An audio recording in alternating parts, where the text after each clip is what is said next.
नमस्कार दोस्तों, स्वागत है आप सभी का स्पेशल गुरुजी यूट्यूब चैनल पर। दोस्तों एक बार फिर से आप सभी के लिए लेकर आ गए हैं परमानेंट प्राइमरी और अपर प्राइमरी वैकेंसी जो कि निकली है यूनियन टेरिटरी दादरा नगर हवेली दमन और दीव में। तो दोस्तों यहाँ पर परमानेंट प्राइमरी लेवल पर और अपर प्राइमरी लेवल पर कुछ वैकेंसीज निकाली गई हैं। आज की इस वीडियो में डिस्कस करने वाले हैं इस वैकेंसी के बारे में। सबसे बड़ी अच्छी बात यह है दोस्तों, यहाँ पर डिप्लोमा स्पेशल और बीएड स्पेशल दोनों ही कोर्स इस वैकेंसी में वैलिड हैं। तो जितने भी स्पेशल एजुकेटर्स हैं वो भी इसमें अप्लाई कर सकते हैं। इसके साथ साथ जनरल डिप्लोमा और जनरल बीएड तो एलिजिबल है ही। तो शुरू करते हैं दोस्तों वीडियो को। तो यहाँ पर आप देख सकते हैं एडवर्टाइजमेंट नंबर 1 यहाँ पर आ चुका है। 6 जनवरी 2024 का ये एडवर्टाइजमेंट है। टोटल वैकेंसी की अगर बात करें 112 वैकेंसी निकाली हैं, जिसमें प्राइमरी और अपर प्राइमरी दोनों हैं। अलग अलग कितनी है वो आगे बताने वाला हूँ। यहाँ पर यूआर की 58 है, जिसमें 3 पीएच की वैकेंसी यानी पर्सन विद डिसेबिलिटी में जो फिजिकली हैंडीकैप हैं उनकी तीन सीटें इंक्लूडेड हैं। एससी की 16 हैं, एसटी की 8 हैं, ओबीसी की 30 हैं। एक बहुत अच्छी बात दोस्तों ये है कि इस वैकेंसी में ऑल इंडिया के सभी कैंडिडेट्स एलिजिबल हैं, अप्लाई कर सकते हैं अगर वो सारी शर्तें जो एडवर्टाइजमेंट में लिखी हैं वो पूरी करते हैं। तो ऑल इंडिया के कैंडिडेट्स किसी भी राज्य के, भारत के किसी भी राज्य के कैंडिडेट इसमें अप्लाई कर सकते हैं, क्योंकि ये जो वैकेंसी है वो केंद्र शासित प्रदेश द्वारा निकाली गई है। सबसे पहले बात करते हैं एलिजिबिलिटी की और एज लिमिट की।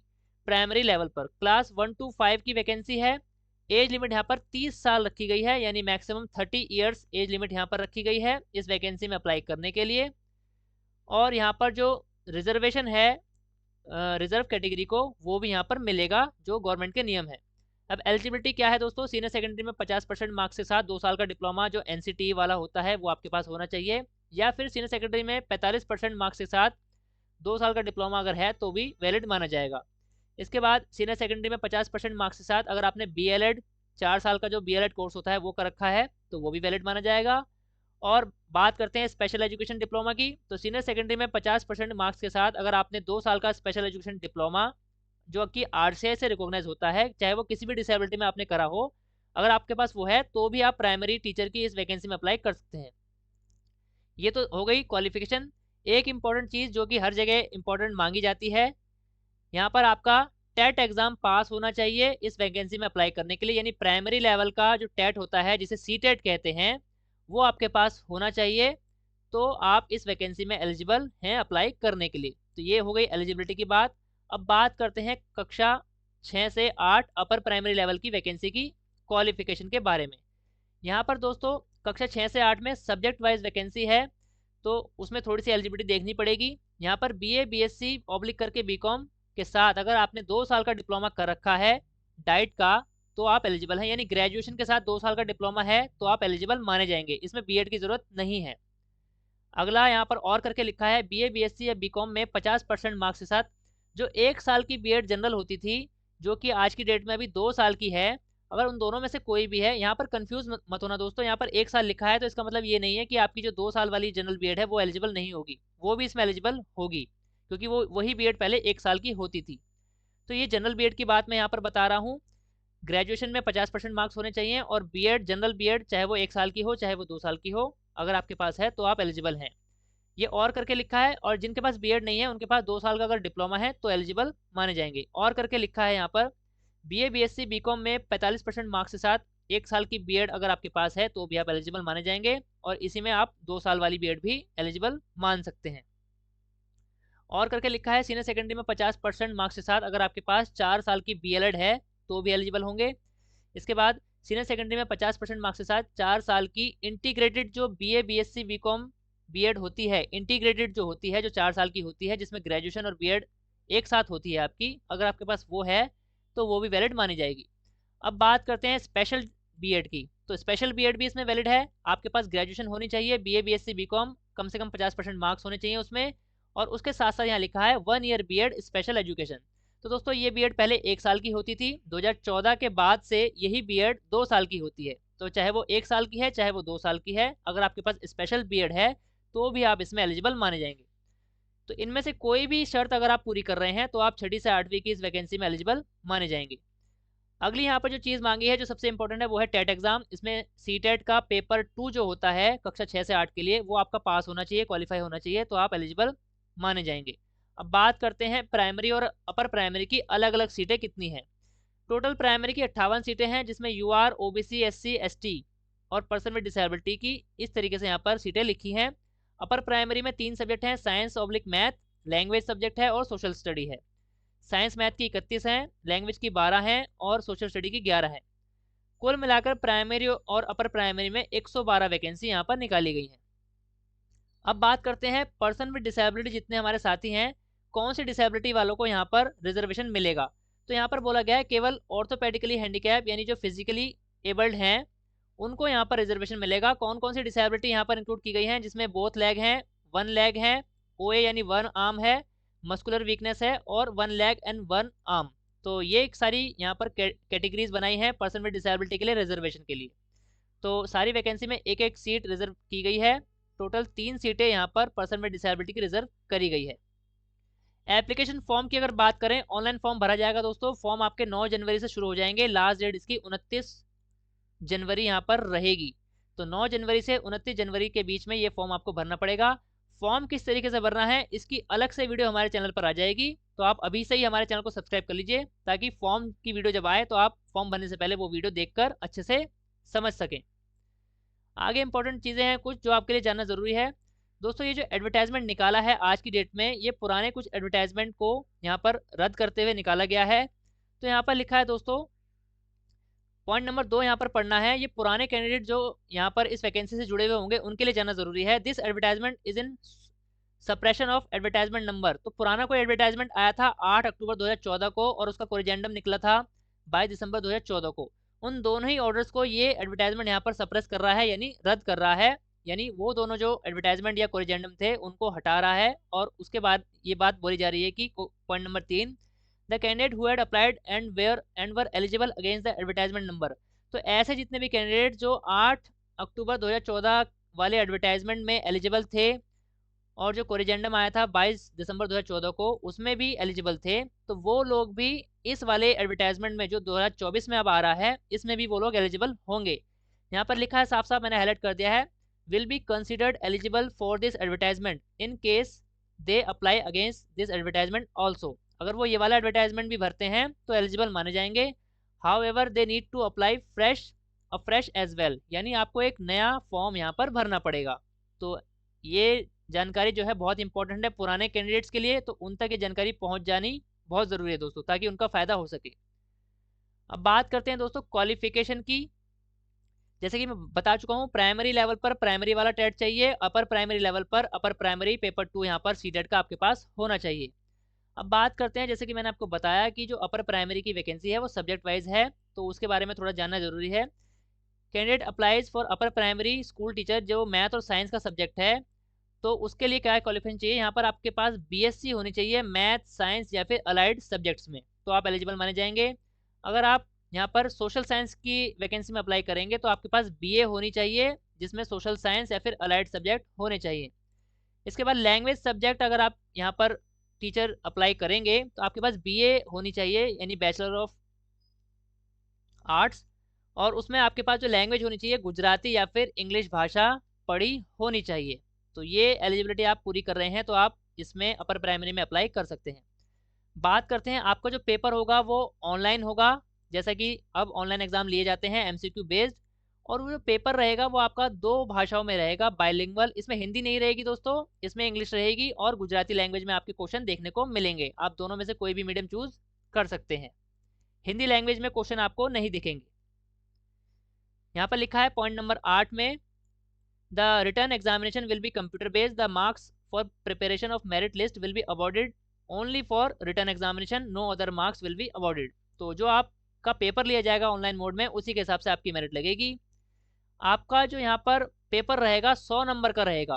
दोस्तों एग्ज़ाम का सिलेबस अभी नहीं बताया गया है, बोला गया है कि कुछ समय बाद वेबसाइट पर एग्ज़ाम का सिलेबस डाल दिया जाएगा। जैसे ही सिलेबस आ जाएगा तो मैं आपको वीडियो बनाकर बता दूंगा कि कितने मार्क्स के क्वेश्चन कौन से सब्जेक्ट के आने हैं।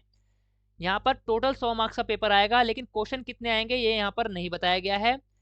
और नेगेटिव मार्किंग रहेगी 0.25 की, और सभी कैटेगरी के लिए, यहाँ पर सभी कैटेगरी इसलिए बोल रहा हूँ क्योंकि कैटेगरी मेंशन नहीं है, 33% will be the passing cut off. यानी 100 में से 33 मार्क्स आपको कम से कम लाने पड़ेंगे, तभी आप मेरिट में शामिल हो पाएंगे। अगर आपके 33 से कम रह गए तो हो सकता है आप डिस्क्वालीफाई हो जाएं। यहाँ पर लिखा है 33% will be the passing cut off, यानी पास करने के लिए कम से कम 33 लाने पड़ेंगे। और कैटेगरी का मेंशन नहीं किया गया, तो इसका मतलब यह है कि सभी कैटेगरी को यहाँ पर 33% कम से कम लाने पड़ेंगे, और लाने भी चाहिए। अब बात करते हैं क्लोजिंग डेट। तो दोस्तों फॉर्म भरने की जो क्लोजिंग डेट होती है, जो कि इस फॉर्म की 29 जनवरी है, उस डेट तक आपकी सारी एलिजिबिलिटी, सारी क्वालिफिकेशन जो मांगी गई है वो पूरी हो जानी चाहिए। अगर उस डेट के बाद आपका कोई सर्टिफिकेट या कोई रिजल्ट आता है तो इस वैकेंसी में एलिजिबल नहीं माने जाएंगे। आगे कुछ इंपॉर्टेंट बातें हैं वो बता देता हूँ। बात करते हैं रिजर्वेशन की। तो यहाँ पर साफ साफ लिखा है दोस्तों, for group B post the reservation concession belonging to schedule caste, schedule tribe यानी SC ST और OBC other backward class should be on all India basis. यानी यहाँ पर आपका जो SC ST है वो किसी भी भारत के किसी भी राज्य का हो वो यहाँ पर चल जाएगा। और जो OBC सर्टिफिकेट है वो यहाँ पर दोस्तों आपका सेंट्रल वाला यहाँ पर वैलिड माना जाएगा। लिखा है should be on all India basis.